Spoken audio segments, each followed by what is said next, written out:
Is energy dead as an investment, or is it just getting started? We're going to take a look right now.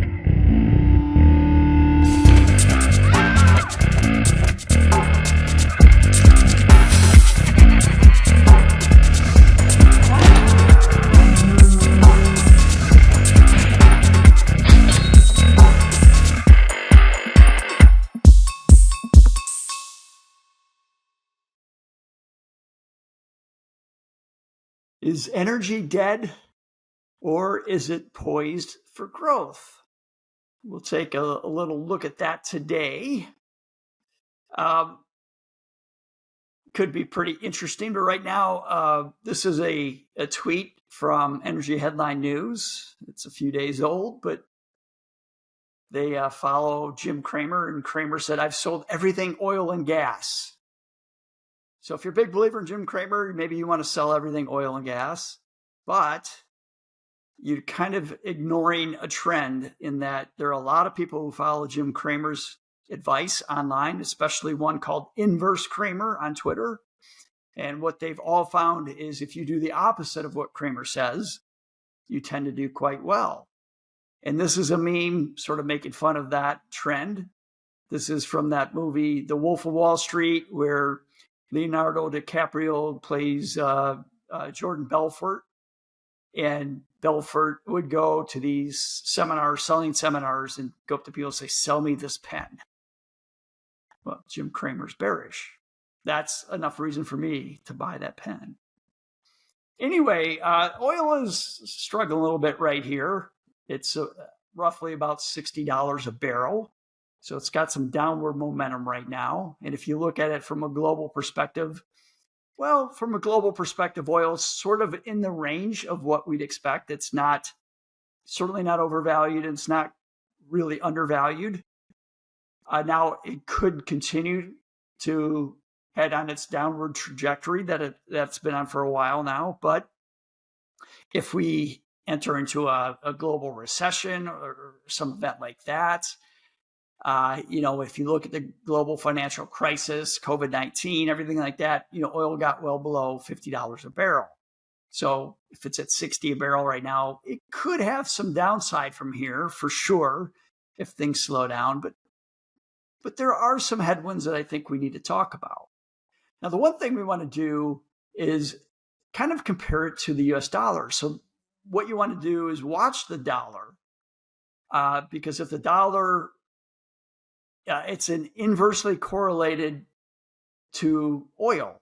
So this chart here shows you the price of oil in blue, and then it shows the US dollar, but it's inverted. So the dollar is inverted. So it's doing the opposite of what the dollar actually does. So this is inverted, but you can kind of see here that anytime the dollar goes up in value, usually the price of oil is going to go down. So there's an inverse correlation here.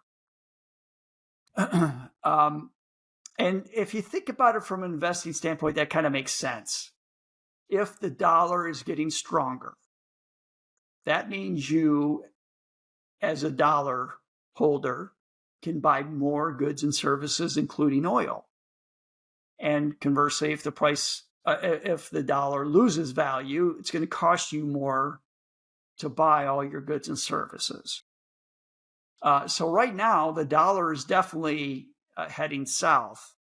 We have the dollar going down, and right now we have oil going down as well. So that's kind of breaking its long-term historical trend. But that could mean that there's some headwind for the price of oil because the dollar is declining. When you look at it compared to the stock market, this is the price of oil in blue and the S&P 500 in orange.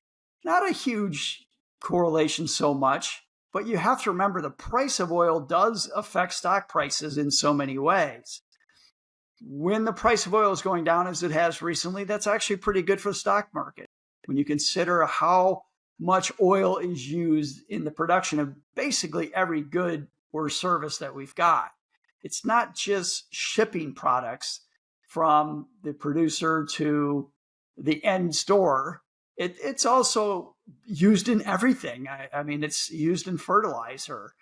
It's used in plastics and paints, everything. All your products are also made using oil. So if the price of oil goes down, that's typically going to be pretty good for the stock market because all other companies are going to get a little bit of a tailwind. One question I always get from clients is how much of our gasoline prices that we see at the pump, how much is it tied to actual crude price? And you can kind of see from the chart quite a bit. It makes up a large share of the gasoline prices. So when you see the price of crude oil bumping up and down, that should tell you what's going to happen at the pump. So with the trend right now going down for crude prices, that's good for you when you go to fill up your car. Another little thing to think about is the price of oil is very much tied to energy sector earnings, and that kind of makes sense. If they're selling energy and the price of energy is going down, well, their product price is going down, so should their earnings. So we have to watch and see what happens because we'll see energy fluctuate considerably, or energy companies' prices considerably fluctuate with the price of oil. Now, the U.S. is producing a ton of oil right now. In fact, we're the largest oil producer in the world at this point. And this chart kind of gives you a show of that. Now, the thing about energy policy is it's not a fast-moving process. So a lot of the gains in oil production they were started by the first Trump administration, but they weren't realized until Biden came in. So you probably heard President Biden saying, hey, we're pumping more oil in the U.S. than we ever have. And that's true. But a lot of it was due to events that preceded him in the first Trump administration. Now, during the Biden administration, we had them kind of restricted. Offshore drilling was severely restricted. Pipelines were pulled back. And then drilling in government-owned lands was curtailed considerably. Leases were not being provided. So we actually might be 3 or 4 years away from experiencing the Biden policies on oil.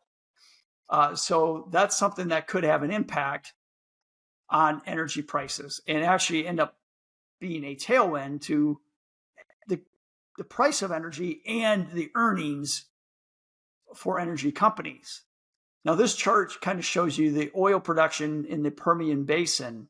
So the amount of oil being produced at this moment is at an all-time high, but the problem is the rig count in the Permian Basin is going down. So eventually what you're going to see is oil production is going to come down as the rig production or rig count goes down. That's just the way it is. The fewer rigs you have producing, the less oil you're going to produce. So that's going to provide a little bit of a floor to the price of oil. The other thing that's going to provide a floor to the price of oil is really just how much does it cost companies to produce every barrel of oil. So right now, some of the larger firms out there in the Permian Basin, other areas of the U.S. That produce shale or non-shale oil, you can kind of see what it costs them to produce a barrel of oil. So, the Permian Basin in the Midland, it's about 61. For the most of them, it's about $61 to $63 per barrel. So anytime the price of oil goes below that, these producers are losing money. So you could be in a situation where they start to take production offline just because they can't make money. If they take production offline, what's that do? It restricts supply. So then the price of oil will come up. So, the cure for lower prices is lower prices. So you might start to see some of these wells come off line if, in fact, the price of oil stays where it's at or declines a little bit. So we have a little bit of a tailwind there for oil, which I think is a pretty important point to make. This is another meme just saying oil is going to be to 2026 what gold was to 2025. And obviously gold has been fantastic this year and really for the past couple of years. But this is a chart of the ETF XLE. This is basically encapsulates the energy market. And you can sort of see, even with oil at $60 a barrel, energy stocks are kind of breaking a trend here. They're poised maybe to go higher. And if the price of oil continues, if it starts reverses course and goes up, we might see that XLE and other oil investments do quite well. Now, this chart's a little bit dated. I couldn't find an updated one. This is through July of 2024, and it took every sector in the S&P 500 and looked at its current price to earnings and compared it to its 15-year average. And if you see here, even back a year ago, energy was extremely cheap relative to its 15-year average. So the price to earnings back then was 12.4, whereas the 15-year average was 19.3. So you could say that there's some room to run just based on that. Right now, I suspect that the price to earnings is probably even maybe a little bit below 12.4. We'll see. I do know that if you look at the S&P 500, this chart says the price to earnings is 20.9. I know right now we're over 22. So that's gotten more expensive. And technology at the time of this graph was 28.4. It's now, I believe, over 33. So definitely it has altered a little bit here. But what this thing shows you, though, is that energy of all the sectors is pretty cheap. So that's another little tailwind, in my opinion, for energy investments. Another thing, this comes from Tavi Costa, and he's somebody I follow on Twitter, really knows a lot about the commodity infrastructure. And he put this out, and basically what he says is, gold typically will move first in price. And then you start to see copper make a move, and then finally oil. So we've certainly seen gold make a massive move here the past couple of years. So what we want to try to do is watch and see what happens with copper. If you start to see copper move a little bit from this point, you can start to realize that maybe oil's next. And basically the thesis of this graph here is, look, people right now are wondering, should they continue to invest in gold, buy more gold, sell their gold? Well, Tavi's saying, hey, it could be a good time to front run the market and get into oil, because if oil tends to trail gold, you could be buying oil investments at a very low price if the price of oil starts to move like the historical average here has shown. So if this correlation holds, it could be a good time to jump in. And looking at the price of oil relative to gold, you can make an argument it's a good time, because gold or oil right now is at almost a historical low to gold, with the exception of the COVID, when the price of oil dropped to negative $14 a barrel or whatever it was. Outside that, this is the lowest oil to gold ratio ever. So if this corrects, meaning that the price of oil goes up compared to gold, or the price of gold comes down, or a combination thereof, you could see a pretty good backdrop for energy and specifically oil companies. Another tailwind I think that cannot be ignored is the fact that so many data centers are coming online due to AI, and they need energy. They're using up more and more energy right now. So as this trend continues, we should see a serious backdrop for more energy.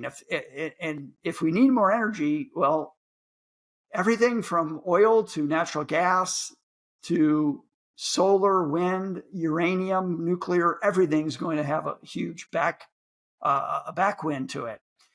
You can kind of see the percentage of local electricity consumption used for data centers in the U.S. I mean, Virginia and Oregon are well over 30%. Even Midwestern states like Iowa and Nebraska and Ohio are north of 10%. So this is a trend that's going to only be good for energy going forward. And the other, so we're not just talking about oil here, but natural gas has seemed to have put in a floor here. So you can kind of look at this graph.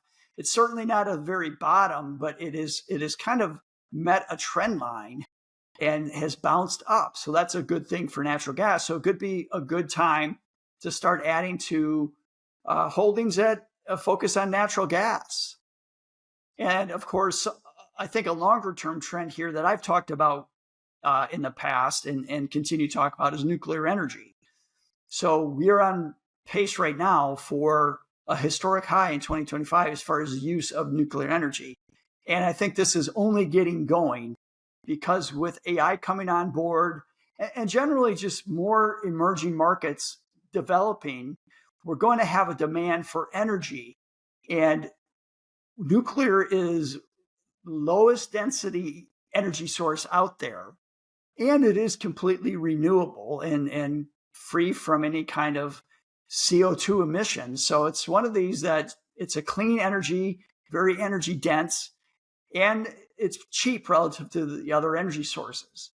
So just wanted to jump out there and talk a little bit about energy. I think what we're looking at right now is a situation where it could be a decent time to look at the energy infrastructure, to think about adding some money to it. Now, this is not financial advice, and we're going to always finish our video with our disclaimer here, but there is some tailwinds, I think, for energy when you look at the amount of energy coming from demands from the AI data centers, when you look at oil relative to the price of gold.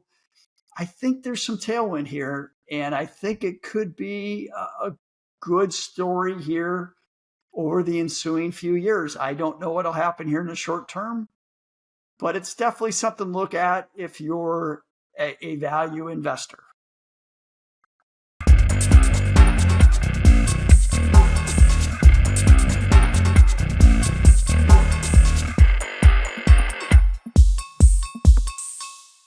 Saving Yourself from Wall Street is hosted by Kirk Kinder, Certified Financial Planner. He is the Director of Financial Planning at Bastion Fiduciary LLC, an independent fee-only financial planning firm. Bastion Fiduciary LLC is regulated by the SEC in accordance and in compliance with securities laws and regulations. Kirk Kinder and Bastion Fiduciary LLC does not render or offer to render personalized financial, investing, or tax advice through the Saving Yourself from Wall Street properties.